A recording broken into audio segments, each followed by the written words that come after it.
It's a gorgeous road round to Plockton and the Plockton Hotel, where I'm meeting Alan, the hotel's chef and owner. Amazing contrast to yesterday. Snow-topped mountains, and now today, palm trees by the sea. But I'm glad I'm here. So I've been racing against the light, so I was too mean to buy the expensive super-duper dazzle cycle lights. But what I could really do with now is hot bath and a warm meal. Alan, I've been looking forward to trying the herring, because I know it's so rich in omega-3s and it's so good for the heart. Yeah, it's a simple Scottish recipe really. We just pan fry it in oatmeal, but to do that we coat it in flour, then egg wash, then finish off with oatmeal. Right, well, we start? Yeah, go. All we do is just coat it in the flour first, so just into the flour on both sides. Because this was fresh today, fresh wasn't today, it? yeah, I just got it in today, so fresh as you can get really. Because I have to say, Alan, you practically ran me over this morning when I was Yeah, riding on my bicycle. I just went to the other side of the egg wash as well. Because where did you have to go and collect it? We had to collect it down the bottom of the sky, actually, from the fisherman. There we go. And then do you season the... We don't season the fish at all, no, we just leave it as it is. Good, well now it'd be time for cooking. Okay. And is that a mixture of oil? It's a mixture of oil and some butter. The butter is just to help brown the oatmeal actually. So all we do is just put it skin side down into the pan. Is it important to skin side down first? Yeah, just skin side down just to help. It helps crisp up the skin first of all. So this only takes a couple of minutes really on either side, and then we'll just serve it straight onto our dish and serve it straight to the customer as well. So that's fastest food? It's fast, yeah, it's pretty fast food actually, so it's really easy to do. It's a lot faster than fish and chips. It sure is, it certainly is, yeah. And as a hotel, is it busy all the year round?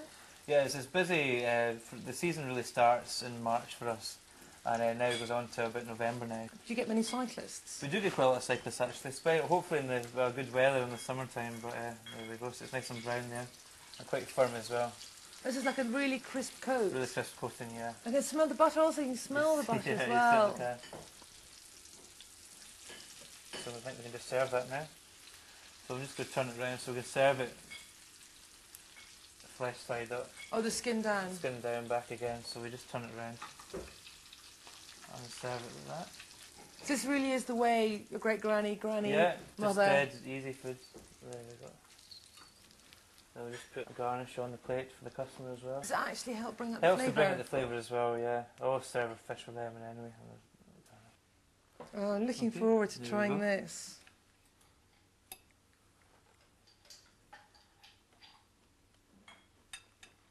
Very good. Excellent. Cooking with Alan made me realise what great cooking traditions Scots have, and what a shame it would be to lose them. And on that note, off to bed.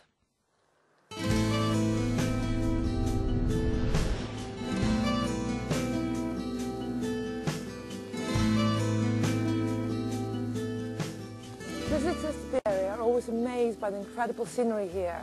But what's so extraordinary about Plockton is the climate. It's so sheltered, cabbage palms grow along the bay, thriving in the warm influence of the Gulf Stream. The Gulf Stream is one of the strongest ocean currents in the world, bringing warm water from the Gulf of Mexico into the Atlantic and up the west coast of Scotland.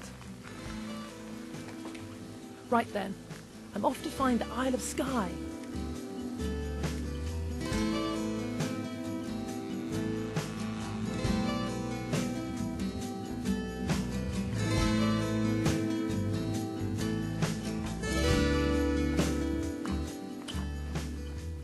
That's the bridge over to Skye. In the summer, there'll be cars queuing to get over. But in the winter, it's the locals, a few die-hard hill walkers, and an occasional cyclist. Crossing the Skye Bridge with the Cuillins towering over me is like entering another world of romance, adventure, and the unknown.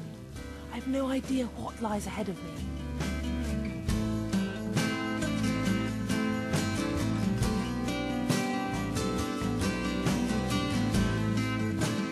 The road to Calray is far longer than I thought, and far lonelier. I've not seen a car since I left the main road.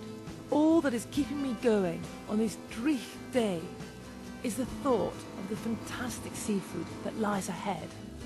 Chris's family have stayed in the area for centuries, and Chris is passionate about the area and its produce. People come from all over Britain to experience a night at the Glen Elgin. How you doing, Nell? With Chris and his legendary ceilidhs and seafood so fresh, its next of kin haven't been informed. Right, get this in first. It's starting to rain harder, but Chris seems to be a man who thrives on adventure and lives life to full throttle. Have you been across the stretch before? No, I haven't. No, I'm looking forward to it. Well, this is where the ferry runs in the summer. It's a 400-year-old crossing. Wanwadi ka Yesu, wanwadi chamungima, wanwadi ka Yesu, wanwadi chamungima, kakongodong kodi kanyo wanwadi ka Yesu, wanwadi chamungima, kamondio dong kodi kanyo wanwadi ka Yesu, wanwadi chamungima, ni wanwadi ka Yesu, wanwadi chamungima, kakongodong kanya, wanwadi ka Yesu, wanwadi chamungima. The warm fire encourages Chris's stories, and I can feel the history of the inn and the Jacobite days of rebellion come alive. But what I really want to know is what's for supper and what Garth, Chris's chef, is cooking up. Fresh seafood chowder with fresh Glenelg bay prawns, smoked haddock, smoked salmon, shrimp, fresh salmon, monkfish and herbs. Is this all from the catch? This is all what we've caught the last day or two, but we caught the prawns today, and we just got a bucket of prawns and got two of those huge crabs. I almost lost my arm, I feel, to one of those crabs. I know. And so, Chris, what have you done with them tonight? The prawns, we blanched them, and we're going to put some of them into that big seafood chowder. So this is where the prawns ended up? This is right, yeah. We've taken the average prawn and just broken the tail off, and all the meat is in the back. And then once this shell's cracked down the edge... Because you only cook them, Chris said, just what, a minute and a half or something? 1 minute for this type of prawn would be fine, and then take them out and that's them ready, basically. Another one for the pot, I think. And they just pull out really easily in one piece. Well, it's super, because Chris was saying earlier on that you're just dependent on what fish you catch every day, isn't it? So you can never tell.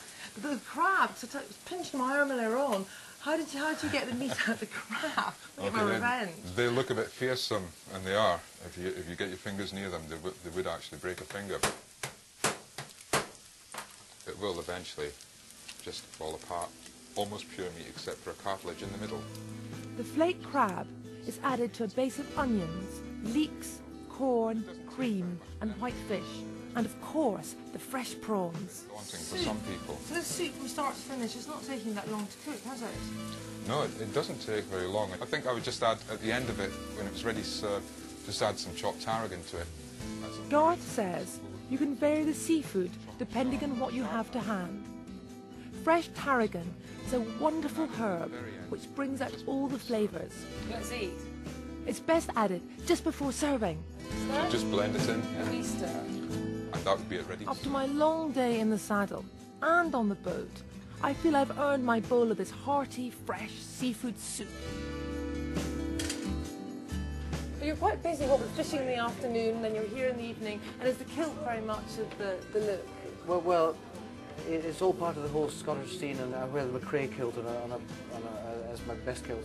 Should I point out you're not wearing your best one tonight? No, this is an Argyle kilt. So it's the atmosphere, it's the fire, it's the bar, but also the music's quite a major part of the inn too, isn't it? Well, we have ceilidhs now and again, but locally it's still very much very much part of the whole thing, the pub. So we'll be getting a ceilidh tonight? I don't know. We'll see what happens. This 2-day, 44-mile journey is a great way to see the Western Highlands, with superb views over Skye and the peninsula. I can think of few better trips for amazing scenery, great meals and fantastic characters. So if you're up for the ride, join me next week as I take another bite out of Scotland.